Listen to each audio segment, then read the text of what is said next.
আজকে আসছি শ্বশুরবাড়ি, তবে আমার শ্বশুরবাড়ি নয়, এটি বিশ্বকবি রবীন্দ্রনাথ ঠাকুরের শ্বশুরবাড়ি। খুলনা জেলার ফুলতলা উপজেলার এই দক্ষিণডি গ্রামেই বিশ্বকবি রবীন্দ্রনাথ ঠাকুরের শ্বশুরবাড়ি।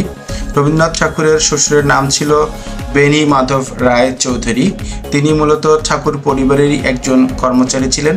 তারই একমাত্র কন্যা ভবতারিণী দেবী ওরফে পদ্ম ওরফে ফুলি ওরফে ফেলির সাথেই রবীন্দ্রনাথ ঠাকুরের 1883 সালে বিয়ে হয়েছিল এবং বিয়ের পরে ফেলির নাম দেওয়া হয়েছিল, রাখা হয়েছিল মৃণালিনী দেবী।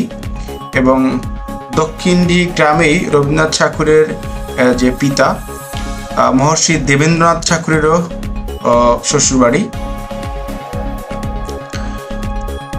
1902 সালে মাত্র 29 বছর বয়সে মৃণালিনী দেবী মৃত্যুবরণ করেন এবং এই রবীন্দ্র কমপ্লেক্সটি, অর্থাৎ রবীন্দ্রনাথ ঠাকুরের যে শ্বশুরবাড়ি, এটি রবীন্দ্র কমপ্লেক্স নামেই পরিচিত।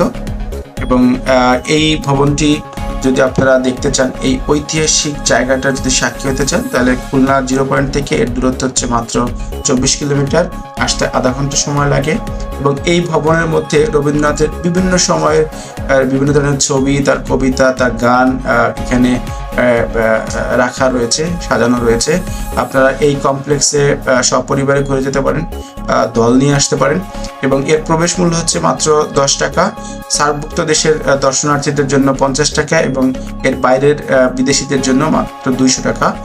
আর এটি সাপ্তাহিক বন্ধ থাকে রবিবার, সোমবার 1টা থেকে 5টা পর্যন্ত খোলা থাকে এবং মঙ্গলবার থেকে শনিবার পর্যন্ত 9টা থেকে বিকাল 5টা পর্যন্ত খোলা থাকে। আসুন এই ঐতিহাসিক জায়গা ভ্রমণ করুন এবং সাক্ষী হয়ে থাকেন। আজকে পর্যন্তই, ভালো থাকবেন, সবাইকে ধন্যবাদ।